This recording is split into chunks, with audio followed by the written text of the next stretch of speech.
For anyone that doesn't know who you are, who are you? I'm that Kahunas guy, apparently.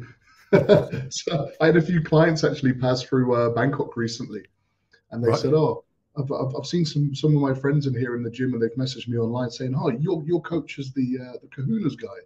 And I'm That's like, cool. what? What are you talking about?" And then, obviously, a couple of the adverts that we've done have obviously Yeah. done pretty well as far as outreach, I guess. So yeah, Do you there's know it seems to be you're linked in with the company now, which is actually great because I felt really proud to be that's even just a awesome. little tiny little part of this thing. It's so cool. Man, you really are. I can't thank you enough for like when you post, when you share stuff, like it means the world to me. And that video that you did, so one of the first ones you did, so this was pre last competition, as you like a few weeks before that dieting down, that video that you did with curtains in the background, not with your professional get up you have now, gets us the most conversions out of any ad that we have running and any ad we've had running for like 6 months. Oh, really? Yeah. Well, that's great. I'm glad it helped. Now, I had quite a lot of people reach out. A lot of my friends, coaching friends.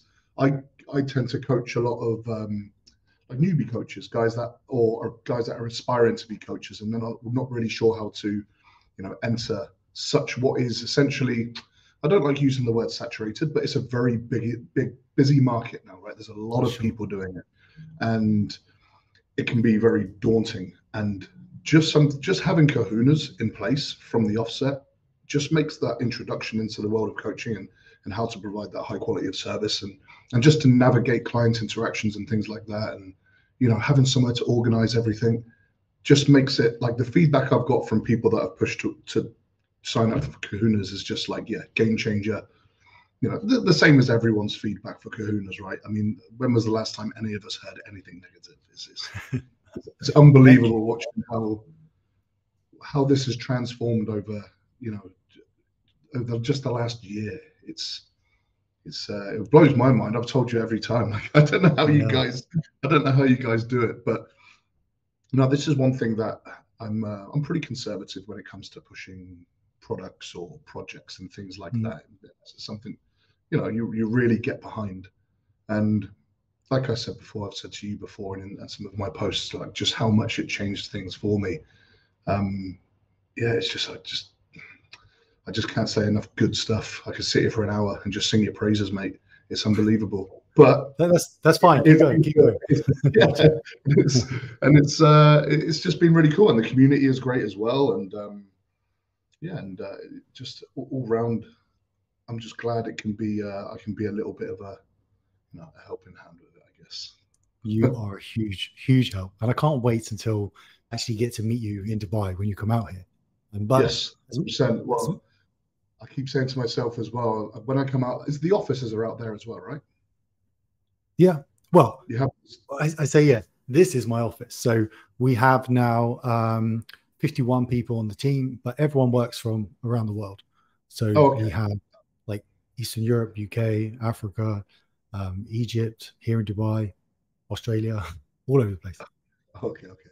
I kept saying to myself, oh, when I go over to Dubai, I'm going to go over there and meet whatever members of the team are there, and Yeah. I'm going to bring Tifa a bunch of flowers and some chocolates, and give her and say dinner's on me tonight because she's been an angel. Like because I'm not the biggest tech guy in the world. It takes me sometimes a little while to sort of get the hang of things and figure things out. Obviously, with Kahunas, that's fast tracked and made very, very easy. But it's still nice to have that team in the background that you can always Yeah. just throw questions at, even if they seem like silly, silly questions that should be just a quick, easy answer for most people. I'm not, like I said, I'm not the most techie savvy guy in the world, but they're just on the ball all the time. And it's always Tifa. She gets back to me, and sometimes the answers that come back, I'm like, oh yeah, why didn't I just think of that in the first place? So I always feel a bit guilty that I'm sure she's looking at her computer and she's like, oh, Aaron again. What is it this time? No. She's But whenever she's you've doing commented about whenever you commented about her, I've always like screenshot it and sent it to her, and she's always so happy. And it's as much as I would love to just keep you talking about Kahunas for an hour because I could cuddle that up and give myself content for like a year. Um, the reason why I wanted to have you on is because so a few things I've noticed as an outsider looking in. is what you're doing now online and in terms of your coaching from the outside appears to have changed drastically from probably just slightly more than a year ago to today. And like you just said, you're now coaching a lot of guys who are perhaps coming into the industry. So I really wanted to figure out from you what kind of, if there was a change, if I'm right in that, and what was that kind of deciding moment for you? And then to kind of go through it. So to understand what things you had to overcome, what things you put in place, and what's working for you. And now what do you do to help the guys coming through? So if we go back to the beginning, but not the beginning, but like 14 months ago, 15 months ago, has everything changed for you? Yeah, a lot, big time. Yeah, I feel like I've, how would I put it? I guess just reaffirmed and established a level of confidence in my coaching where I feel a lot more comfortable to teach a much broader array of skills and tools to a broader array of clients. So there's the client base that I have is very, very mixed. I have people from working professionals with kids and families that are trying to juggle and balance everything. And then I have young guys aspiring to get up onto stage for the first time, and students. I have, family guys, and like I said, a lot of sort of coaches that are getting into the business. And I always refer back to, I think I was very lucky when I first hired my very first coach, which was Vigorous Steve, when I first met him years ago. And I think I was very lucky because Steve is very personable. So he was very much a mentor role straight away, not just a, here's your plans, follow your plans, check in once a week, which some people, that's all the service they want. And that's absolutely fine. And we'll make sure we do that to the best of our abilities and nail it and get the results.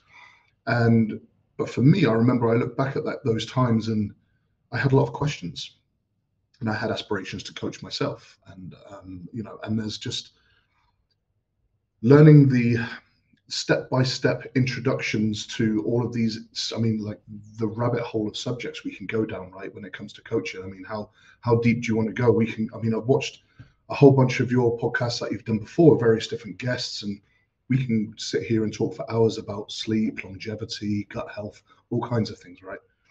And I think being able to bring all of this information together and compartmentalize it and be able to actually teach it in a really digestible way for many different levels. And what the main thing I did was really shrink down my demographic to, okay, so I've got these kinds of clients, they need this kind of service. And then these kinds of clients, this kind of service. And then the kind of clients that I want to attract a little bit more of these, these younger coaches that I want to get into the business, want to compete for the first time. They're all in, they love the lifestyle, they love the business, right? And it's easy for them to just get lost in these rabbit holes of information, and they end up, just losing direction and sort of stumbling over their own feet. It's almost sometimes like paralysis by analysis, because there is so much information. It's so true. It's so true, because there really is so much, and I think, and it's great. It's way better to have more information, right? I mean, it's the amount of information we have access to now. Various different coaches and athletes doing all of their courses online, so we can see it from lots of different angles, and it's great. Absorb it as much as you can. But I think what you absorb should be determined by the level that you're at. So one thing I teach a lot for my guys who are looking to be coaches, which is something I feel like this does come back to your original question of what changed, was understanding how to stay in your lane before diverging onto another lane. So really just sitting back and saying, don't try to take on too much at once. Stop trying to, you're coaching this person, this person, this person. Just one thing right, do it the right way, and really, really own those skills before we then add more to it. So I just kind of slowed down a little bit. I was trying to take on a little bit too much, and I just got a little bit more structured. I took the business a lot more seriously. I think this is where Kahunas played a huge role, because it really sort of gave me a wake-up call to coaching. Went from being something I really enjoyed doing, a hobby, to a business. as soon as Kahunas happened.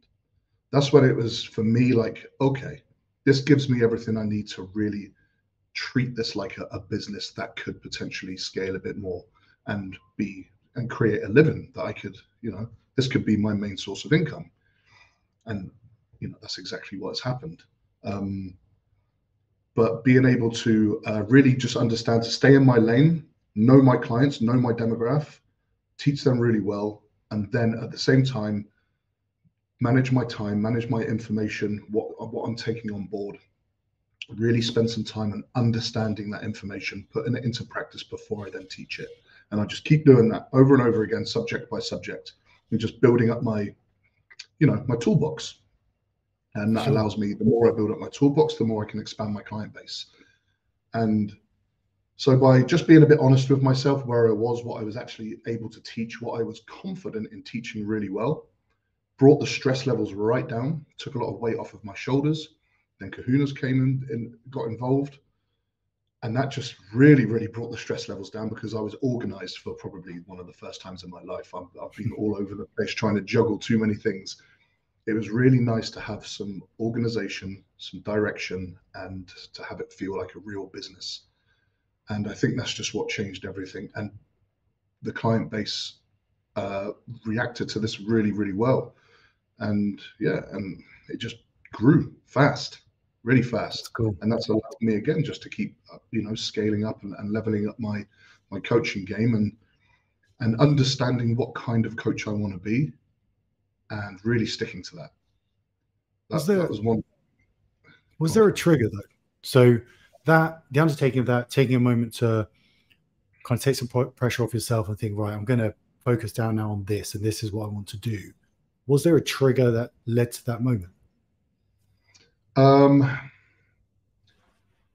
Yeah, life. At the time, I had just, I won't get into it too much, but I lived in China for like a good 7 years before I moved to Thailand.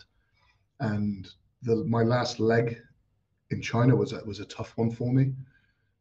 For anyone who was living in China during the lockdowns will probably relate a little bit. It was tough times. And that challenged me more than I've ever been challenged before, especially mentally. And I had to, and because everyone was in lockdown over there, I had built up a really good, successful coaching company in China before I even moved over here and met you guys. And because there wasn't many people doing it in China, and there was a big foreign, base of foreigners there, that a lot of them were looking to get their health and fitness in order, and I provided a good service. But then once lockdown happened, that just destroyed the entire business. Was over and gone. I had to start completely from scratch. And anyway, long story short, had to make a decision, had to leave everything behind, my wife, my friends, my business, everything. And I had to get out. For a few different reasons, I had no choice. I knew for myself, my wife knew, like, it was time for me to leave as soon as there's a flight that pops up that's available, I'm out, and I will just figure it out, and I'll start from scratch and make it work. And so I think, Aaron, what gave you the drive to do that? Because that is, like, I can only imagine, like, being in the lockdown in China and obviously hearing what we hear on the news when I was in the UK at that time. It must have been a very difficult situation to be in. And then to leave everything and go and set up completely new country, new life, new everything. Yeah. Why did you do that, if you don't mind saying? And what drove you to do it? Well, I've done it once before already. Obviously, when I left the UK and went to China, it was a similar situation. Obviously, a different situation, but leaving things behind and starting from scratch, to me, is not so much a very daunting thing. I believe if you really knuckle down, work hard at something, you can make it work. And I always remember what's the worst case scenario? I go back home to the UK for 6 months and reset and start again. It's not the end of the world. So I always remember that, like, however bad it seems, like the worst case scenario isn't actually that bad. But that particular situation, I mean, I knew that there was a better life for me. I've always been someone that every couple of years, I like get the idea that it's time for me to move somewhere else, experience new things, experience new people, and try new things.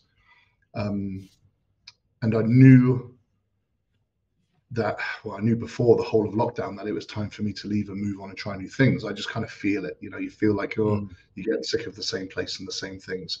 Now, with all the lockdown situation, everything going on there, it was, I mean, I don't know how deep you want me to get into it, but it was, let's just say it was rough, mate. It was really rough. Like, if you can imagine, I woke up one day and they had built like an 8-foot fence around my entire community, and there were people armed with like hazmat suits on saying, "You're not leaving." And it's like that doesn't feel very nice. And when that goes on for weeks and weeks and weeks and weeks, and you're being forced to do tests every day, and it was like some horrible prison nightmare. It was not a nice situation. So I can and tell it you, just spiraled. And I'm quite a tough guy mentally. Usually I can just, take a few deep breaths, count back from 10, and just put things into perspective, understand this is probably a temporary thing, and blah, blah, blah. But this one really hit me hard. And I had to really come to terms with what mental health really is for the first time in my life, having to really, deal with that.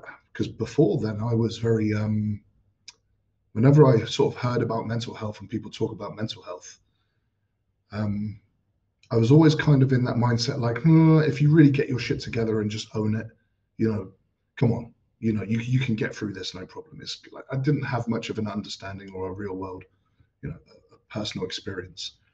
And this was like, trial by fire when it comes to mental health. And it was really hard. I had to really dig in there. And at the same time, I had family around me, my wife and stuff, trying to hold everything together. And it was just not a very nice situation. And it was spiraling very, very quickly downhill. And I was recognizing that. And I recognized that I have to make a change. If I don't make a change, I don't want to even think about what comes next or what situations might arise. So for me, it was, okay, make a decision, put things in action. I was running a whole PT business over there for a chain of gyms, making really good money, teaching PTs how to be PTs.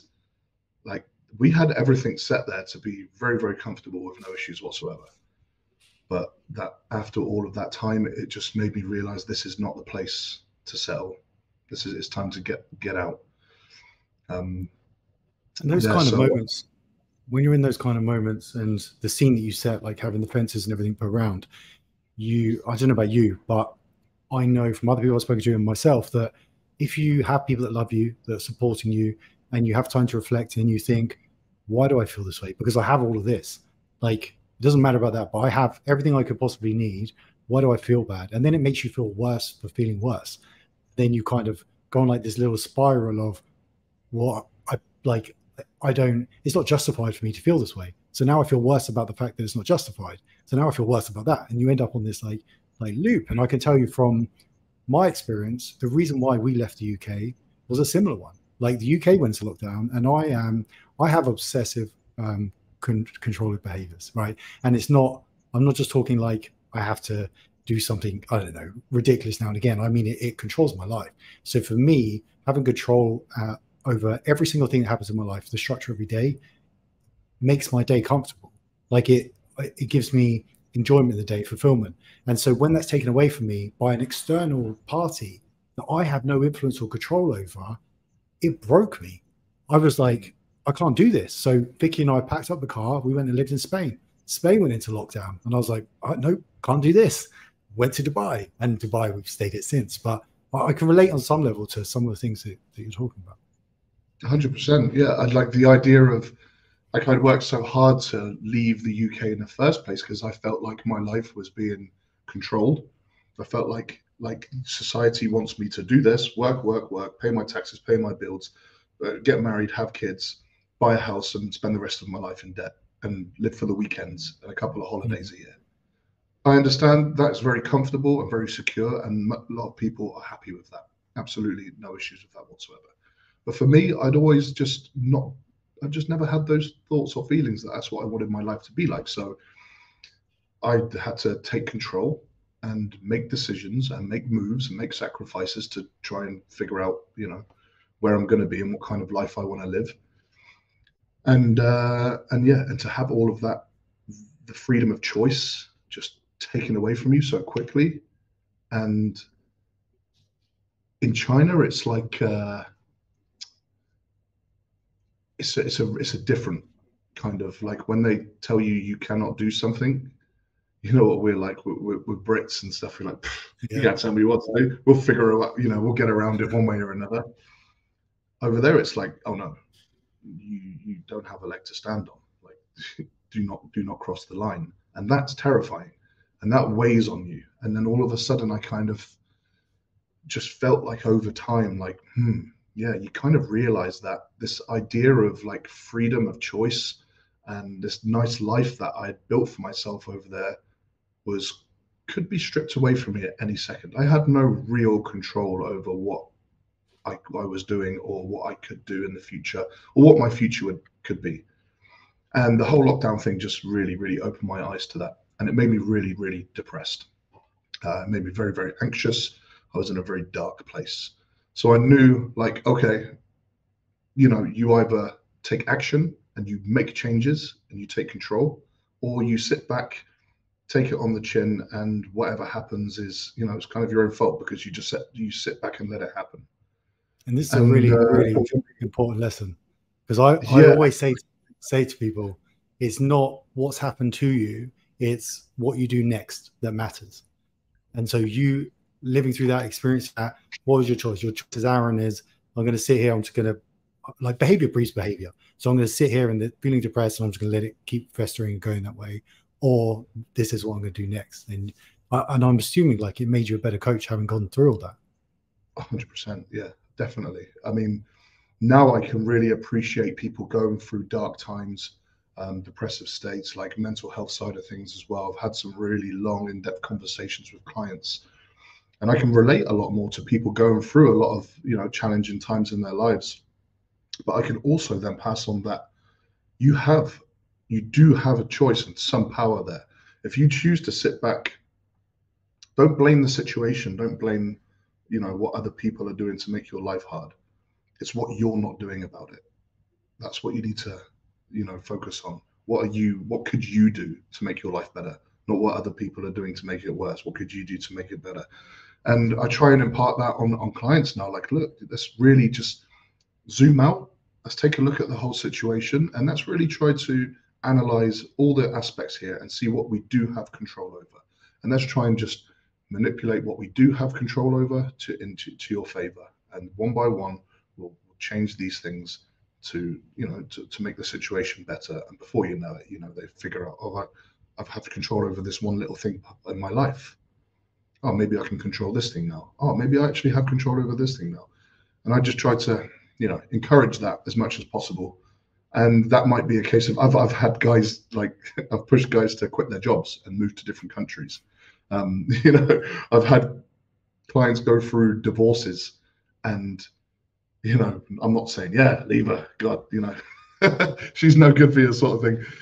But just being like a supportive person to make them sort of sit back and just understand, look, this is the picture, this is what you can control, this is what you can't control. There's a whole future ahead of you. It's not the end of the world. These kinds of a bit more of a sort of positive outlook on what your life could look like if you actually do really take control over it, and having a supportive figure there to back you up while you go through those times in your life.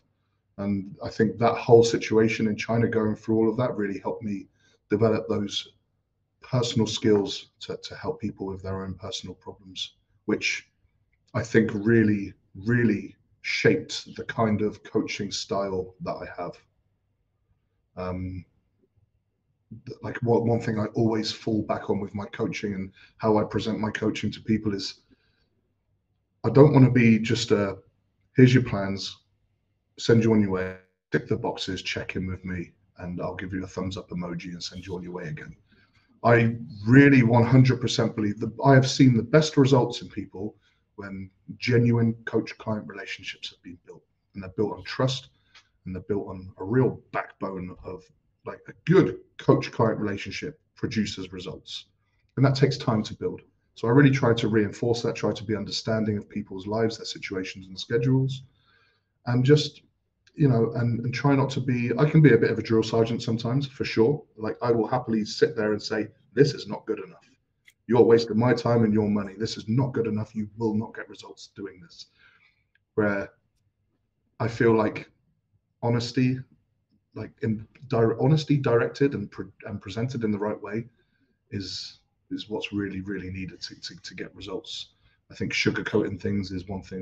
You might hear me say that a lot. I don't sugarcoat nothing, because that's never got me anywhere in my life. I've seen Real, your, genuine honesty, it gets you a long like, way. I like your Instagram posts because I'll go through like stories or something, and I'll have all the typical things you sometimes see, and then because as you're clicking through, I don't always know whose posted this I'm looking at, but I get to yours and I'm like, that's Aaron's. Like, I know he's posted that. But it's good, like, to have that transparency with people, like to help them, because there are realistic expectations for people. But one thing I wanted to touch on was building client relationships. Is because I like preach about this in this day and age with automation and AI and people's ability to do things quicker than ever, easier access to things than ever. Like, if I want a diet plan, I can go online, I can generate something for me, right? But the thing that makes coaches stand out is the ability to build these long-term relationships and to be empathetic and to understand their clients. And so for you, how long do your clients stay with you? Like, what's your retention rate like? Because I imagine it has a huge impact on your business. Yeah, usually at least a year or two. So That's amazing. long-term clients, they stick around, and I think they stick around exactly because of that, right? Because they understand that a lot of them have come from not so good coaching experiences where maybe they did get that kind of automated kind of feel, like when we've probably all been through that. When you work with a coach, you kind of feel like a number, like on a conveyor belt. And yeah, it can get results if you stick to the plans, follow the plans for long enough. But I feel like if you're paying, maybe that's depends what you pay for, right? I feel like that's the value. True. What value are you getting for the service and for the price? And I really, really feel like when I work with coaches, I want to have a bit more of a personalized relationship. I want them to really understand me, where I'm coming from. I want to understand my coach, and that creates this, just makes the whole process easier because you kind of know how each other's going to react, and each individual client is different, so you're going to feel build these bonds and relationships, and every single one will be different, and every single one will have its uniqueness.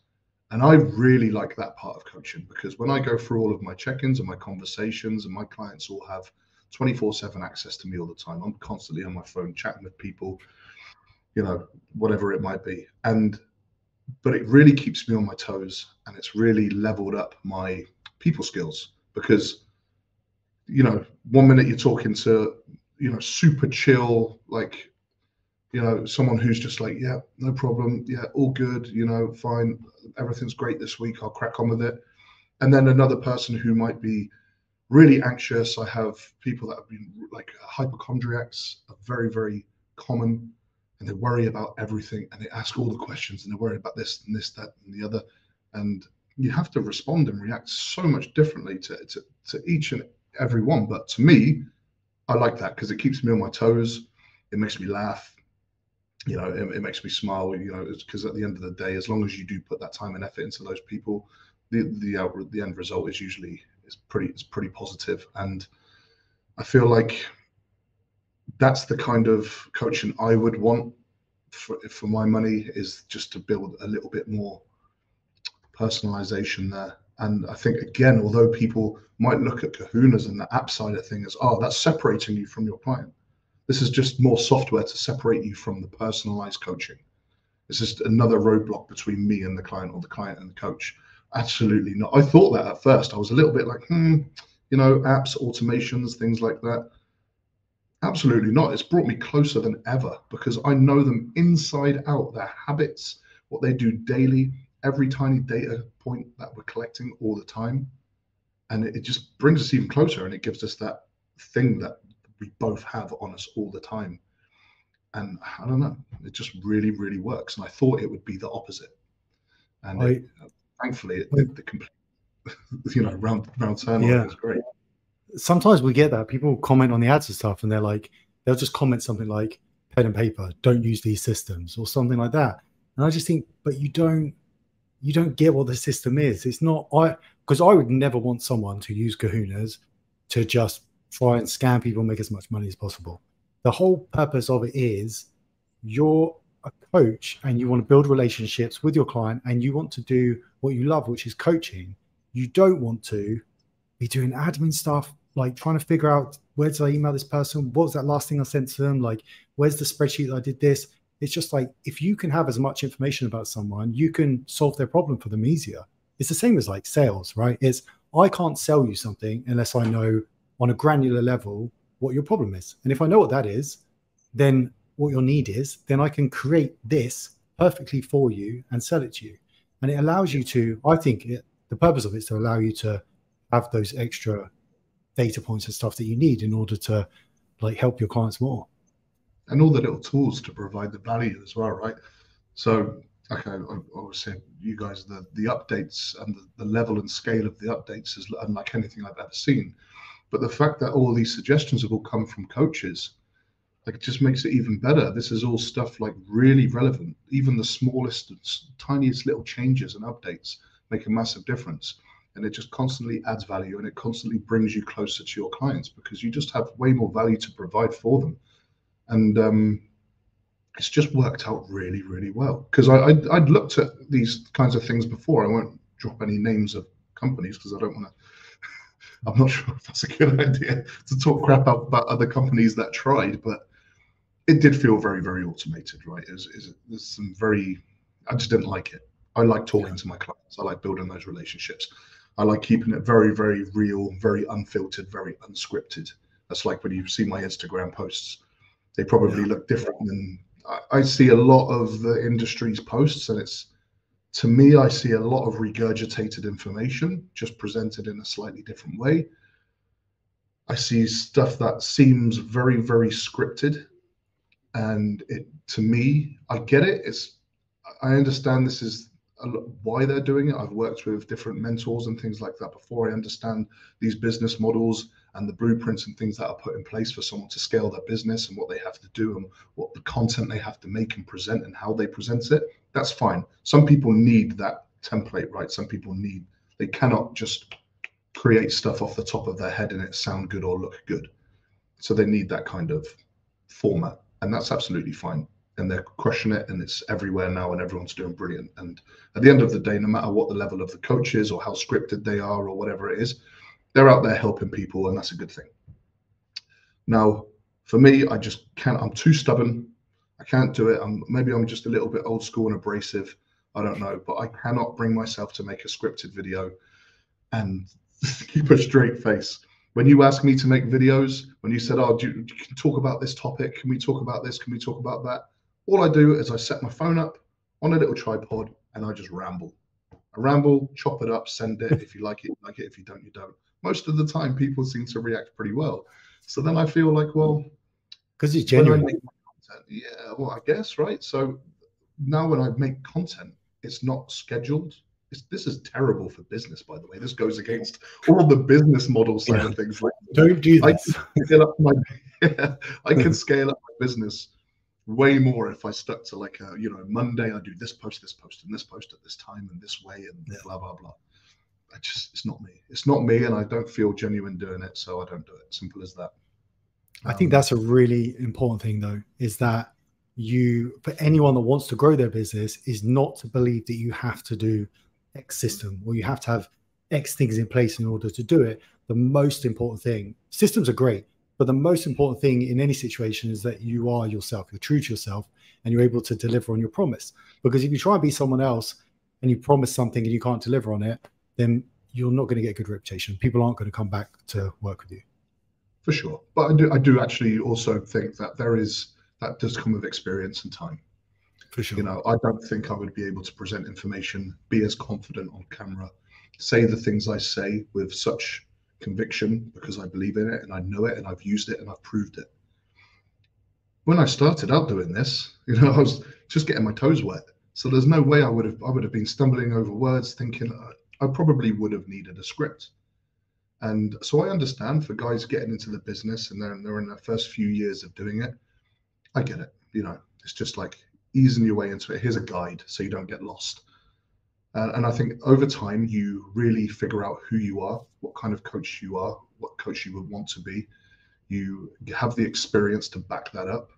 You have worked with enough clients and produced enough results and seen it. You've solved enough problems that you have a library of information and tools available where you can just provide answers. You've seen, 10 different people with the same problem, 10 different solutions, 10 different results. Chances are when someone else comes up to you with that problem, you're going to be able to identify what solution might work for that individual a lot quicker. And that just comes with time, right? Accumulating more and more clients over time. That gives you confidence in yourself, and you build your own skills. You build your own way that you present. For me, for obviously, the way I present content, the way I believe I want to present myself.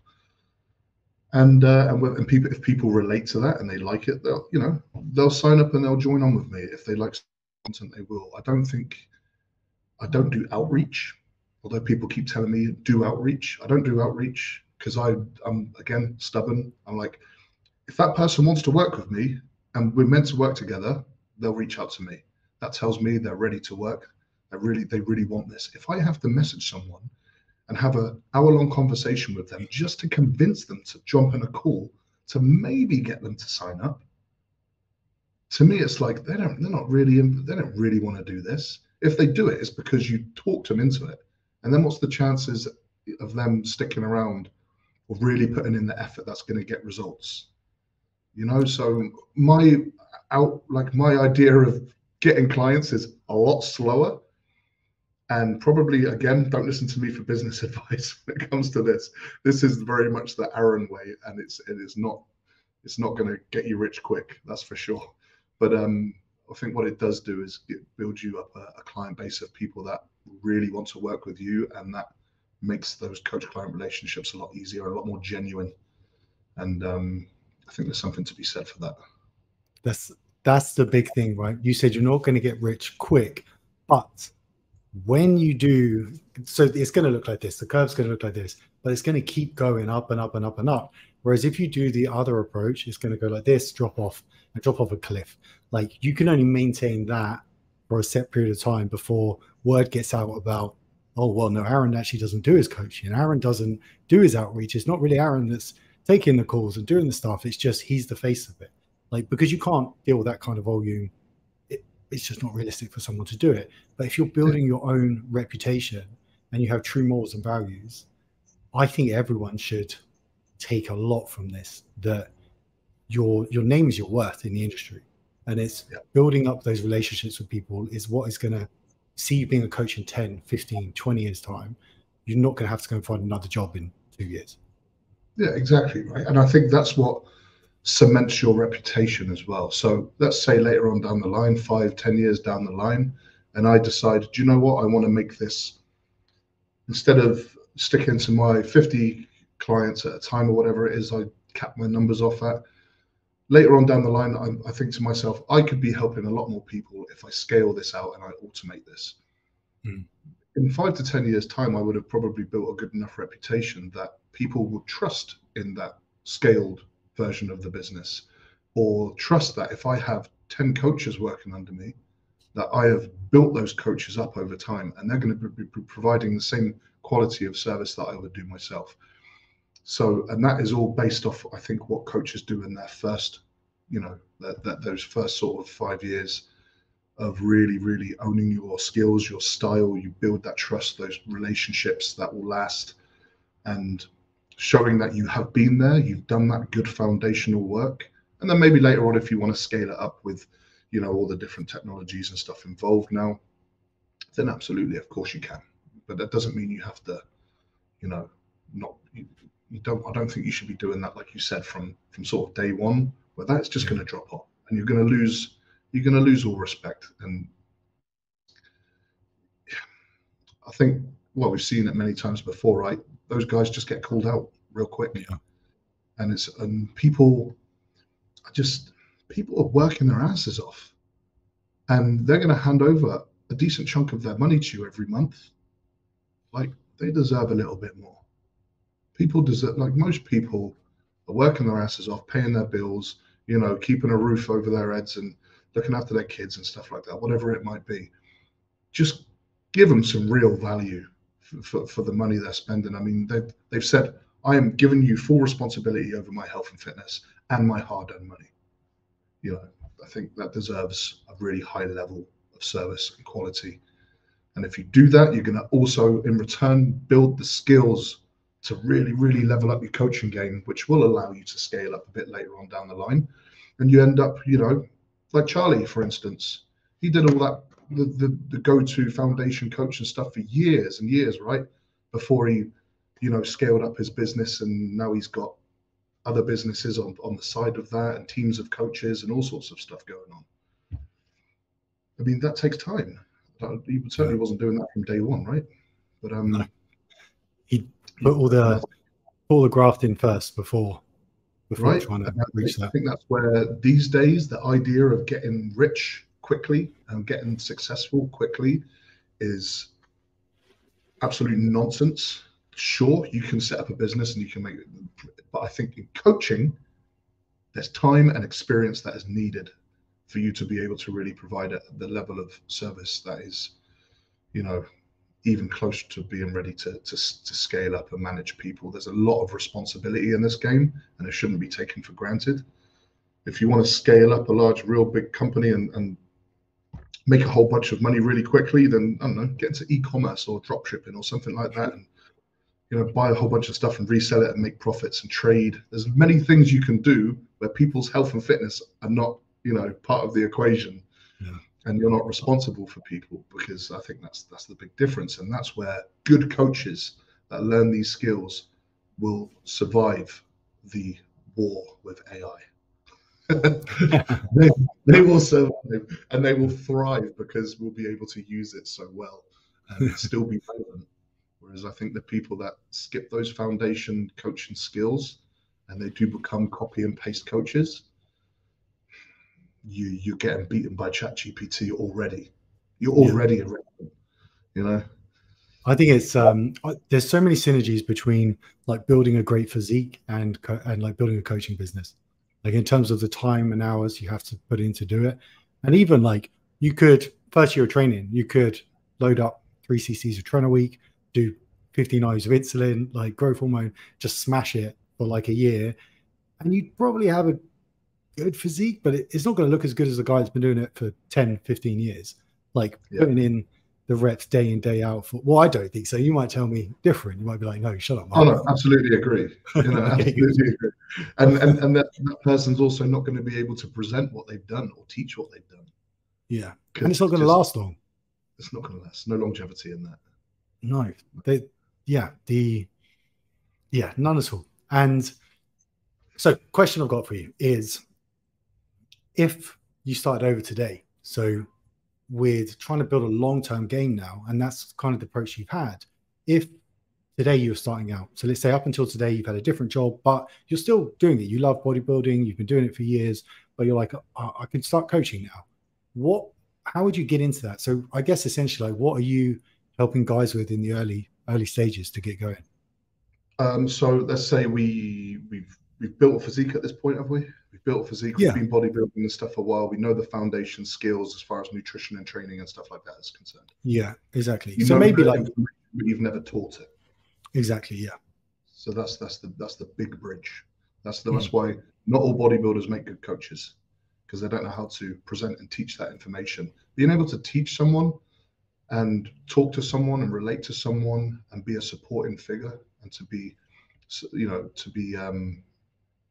to have all the skills to work with people is very, very different than just following a plan, going to the gym and smashing a bunch of weights and getting big and putting on muscle. There's a massive gap there. And I think for a lot of people, it's very, very difficult to bridge that gap. And that is one of the main foundation things that I teach people. I'm like, look, you know how to write a diet plan. You know how to adjust a diet plan. You know how to write a training plan. You understand, everything that's involved with building plans and progressing them and making sure someone makes progress. What you have to do is learn the skills to understand your client, relate to that client, be able to be extremely flexible with a variety of different clients. You're going to come across different people with different problems, different schedules, different lifestyles. They're the skills which will get your clients to stay with you. Because if you do not, you need them to build those relationships. You need your client to very, very quickly say, I trust this guy. I trust this guy. He understands me. We're on the same page. And that's a skill, because every single person is different. And you have to be on many different pages with many different people. So I say to people, choose like a group of friends, all with different personalities. Choose people deliberately that you know are going to be challenging. Choose people deliberately that you know are going to present problems that you don't really want to tackle, but you need to be able to tackle them. Find problems, find as many problems as possible, so you are forced to come up with solutions. Because the more solutions you learn from an early age, from an early start in this, the higher chance of success you're going to give yourself moving forward. And those problems might be, for instance, just the last 6 months. I think 3 breakups, 2 divorces, 2 marriages, kids, house floods, moving houses, moving countries, starting new businesses. There's a lot more to coaching than just nutrition planning and training. If you're that kind of coach, if you are setting boundaries where you're like, hold on, I'm just the diet and training guy. I don't want you messaging me and telling me about your personal life. Well, as long as that's understood from day one and that's something that the client is not expecting, then fine. And I understand there are coaches that are just too busy to be able to do that, or they're just not comfortable doing that. But I think keeping clients for a long period of time takes, really building that level of trust and those good relationships, and those relationships really do produce results for sure. So yeah, to answer that question, it would be bridging that gap between the education and how to teach it, and making that as personal as possible.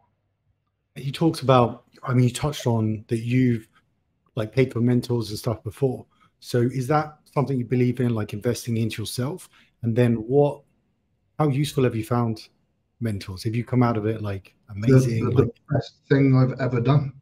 I would no way I would be able to coach if I didn't use a coach, if I didn't pay coaches. You have to learn from the source, right? So, I'm not gonna. What's a good analogy? I can't think of one. I've usually got great analogies as well. Oh well. But yeah, so obviously the best way to learn how to coach is hire a good coach. Hire a coach that represents the kind of coach that you want to be, works with the kinds of people you want to work with. If you want to limit, if you want to really knuckle down on a very specific kind of demographic, for instance, one of my clients now, a guy called Chris, he started coaching, and he's a young guy into his classic physique. And I said, just focus on that one demographic. These young guns, late teens, early 20s, die-hard classic physique fans. And all they want to do is get on stage and bust some classic poses and just love that whole experience. Just get those guys, really learn how to do that very, very well, and go from there. Just limit your demographic to begin with. Get good at it first, and then it takes the stress off. You've only got to focus on one kind of, avenue, to start with. And he's killing it. He's killing it. He's got more clients than me now. He's doing really, really well. And now he can do that for a living. He's over here with me right now, deciding, where he's going to live in the world next.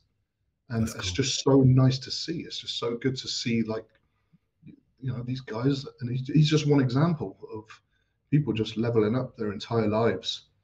And I think it generally does come back from just having someone to bounce ideas off and have support. And from the beginning, understanding how to sort of stay in your lane and get good at this in the right way, and stay away from the whole, don't get caught up with paralysis by analysis, baby steps. So you've got being genuine, building relationships with your clients, having a mentor or someone that's been there and done it that can help you. Steve, when I first met Steve, I was so lucky because he was really person. We spoke all the time. We started a podcast together, the Muscle Nomads. Yeah. We built a really good, strong relationship. And yes, I think our personalities, we just got on very well from an early start.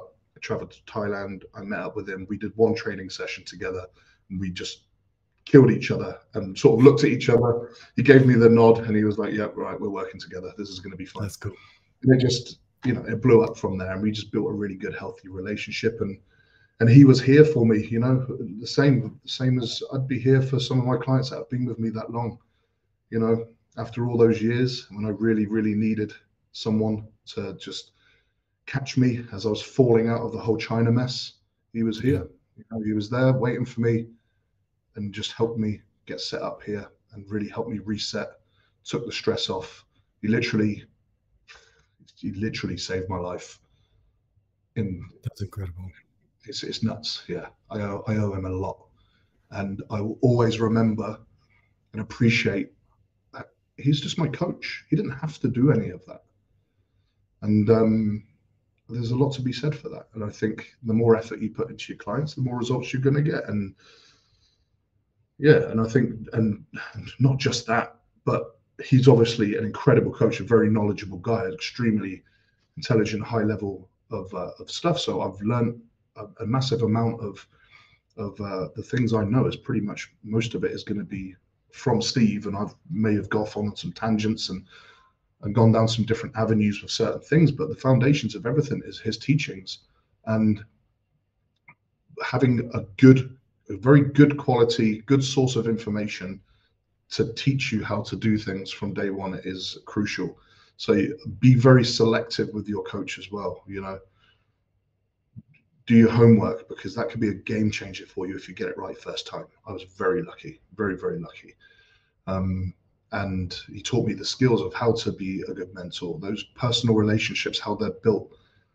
All of these skills, I got a lot from how he does his coaching, and that is proven to work for me really, really well. And yeah, so hiring a coach, sticking with the coach, and give them that time as well. Understand that this isn't like a 12-week challenge. It takes a long time to really get to know people and turn that into results. So have patience. It's certainly not a sprint. And take as much as you can from it. Don't just read your plans and do your check-ins. Look at what's being changed. Look at that data. Take all of that on board. Try and understand what your coach is doing, why they're making changes. Ask the questions. Ask why all the time. Try and learn, because essentially hiring a coach should also be basically an online university on how to master your own body and your mind. And if you pay enough attention to what's going on, if you pay enough attention to the changes and ask enough questions, you're getting way more than just a diet plan and a training plan. You're getting the full roadmap of how to produce results. It just depends if you're paying attention and if you really try and take that information. And then on the coaching side of it, how to present that information so it's understandable and digestible for the level of the client. That's awesome. Sorry, I just rant. I go off on one. No, it's perfect. It's a perfect synergy of everything. I think to finish up on. So, if are you now at full capacity, or are you still taking on clients, or no? I'm still taking on now, yeah, because I'm into the off season now. So usually in prep, I'll cut it off a little bit. But for the last 6 weeks, well, eight weeks now, yeah, about 8 weeks now. Yeah, just back into the off season, so I can relax a little bit. I have a little bit more time. I can take on more clients, and so yeah, that's what I'm doing right now. And, so how can people find out? How can people get in contact with you? Find out more about you. You can contact me via Instagram. Everything is bodybuilding with Aaron. If you type in bodybuilding with Aaron into Google, it will probably show you my Facebook, my Instagram, my YouTube, it does. All of that stuff. I mean, Instagram is probably the quickest direct way to get to me. YouTube, I'm starting to flood YouTube with more and more videos and stuff now, doing my own little personal real talk episodes where I just do this. I rant. I love talking about this stuff and certain subjects. It's good. I was filming yesterday. I looked into the camera and I just spoke about UFOs to myself for like 30 minutes. I don't know. It's just like a conversation or a subject I'll go off on one, but it's fun. If you ever want to talk about quantum mechanics or the universe or black Don't holes, get me like started, just mate. Don't hit get me me up. started. This will go on for a 3 or For 4 a hour very long podcast. time. Get me started. We can talk about everything. We'll have to do another one. Maybe we can get into some specific subjects on like, all of that. Quantum mechanics. That'd be cool. I don't think anyone that's a coach would Longevity. be interested. We can do anything. We can go deep into it. You know what I'm like? If people like transparent information, on my YouTube channel, I'm completely transparent about everything I do, everything I take, the dosages I take, everything. I believe in just honest, transparent information and just use it responsibly.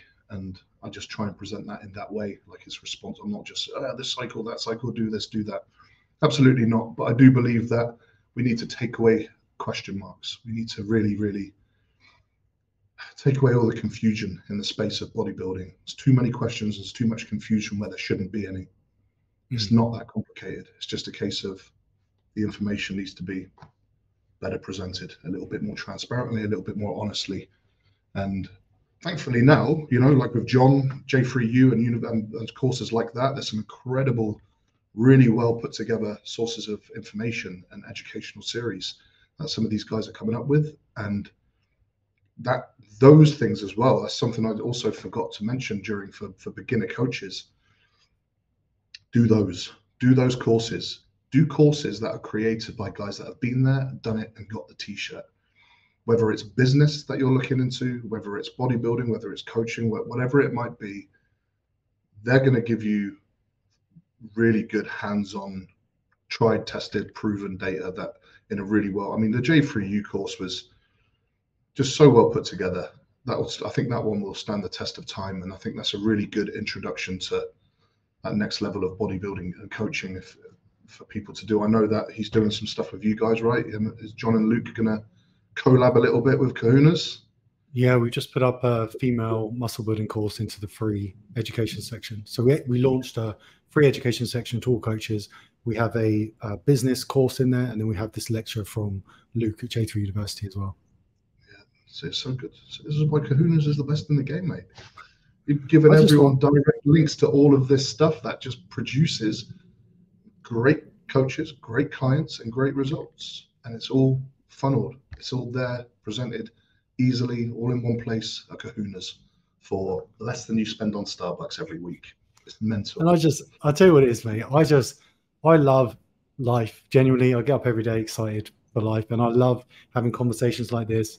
I love that through a software platform, something that isn't tangible, that doesn't exist, that we've managed to connect. I get to have these conversations with you. I had a chat to someone today, and I was saying, like, I just like building cool shit with cool people. And with Kahunas, I'll tell you, with Kahunas, and anyone could do the maths on this that's watching or listening, we have 3,650 coaches now, and everyone could go see what our pricing is so they can figure that out. I take nothing from Kahunas every single month because I put every single penny back into it for the further development to make it better for coaches. I'm not interested. You can clearly see that. If anyone's doubts that and doesn't think, oh, that's bollocks, he doesn't take anything, just sign up to the 7-day free trial and just go and have a look at all the updates and the things that are in motion and what's coming this week, next week, and the month after. I can't imagine the amount of time and effort and money that you are cramming into this thing to make it grow as fast as it is. I've never seen anything like it. I can't get my head around it. But because I love this. I love this. Like I love love this. Modafinil. Well, that's the thing, right? You're passionate about it. You love it. When you do what you love and you love what you do, yeah, it makes life a lot easier, doesn't it? Is this right? When I'm in the Facebook group with the coaches, when people message me, when people WhatsApp me, I'm like, that's why I do it. Like I get out of bed and I've got shitloads of emails, but it's people going, yeah, this is fucking amazing. So I'm like, okay, let's do more. That's the exciting part of it. And it's just working so well. I mean, like I said before, I've started being some startup companies, various different things in the Web3 world and stuff like that. And no one's even close, mate. No one's even close to the level of output and how accurate it is and how useful it is. That's the main thing. You see a lot of software and apps and things, and they have an update, and you don't notice because it's not useful. Yeah. Every little thing and every tiny little change is just it's something that we can use and something that allows us to provide more value, and the clients are the people that benefit from that at the end of the day, and that's what we all want, right? Yeah, and I won't stop. Like, I'm belligerent with these things. I will not stop. And so, Aaron, this has been super helpful. I'm so grateful you came on. But I would, as a selfish endeavor, I'd love to have you back on to talk about several things. Probably not quantum mechanics, because I don't think anyone else will listen. But I'd love to hear about you going through your comp prep. I'd love to dive into PEDs, talk about pharmaceuticals, longevity, health, risk reward, like all those sorts of things. If you're up for doing that in a couple of weeks' time. Absolutely, mate. Anytime. Awesome. Just drop me a message and we'll get it all sorted and booked in. I love talking Amazing. about this. I love these conversations because I can't have them with the missus. She'll lose her mind. So if I'm not talking to clients, I'm talking to you, mate. It's a small circle. The only time I'm allowed to talk about anything quantum mechanics or pharmaceutical or biology or anything is when my wife is about to go to bed, because it's just off, gone. But she's flitting her eyes and just going, yeah. She's like, so cool. keep telling me about that, and then she's out. I had exactly the same thing yesterday. I was trying to explain to my wife some of the stories of J.R.R. Tolkien's universe, and you see her just like, just barely conscious, like yeah, cool, yeah, Gandalf, yeah. Bless them, they do try. I know. I was like, I'll tell you one thing. So I was like, I'll end this and then I'll tell you. So thanks everyone for listening.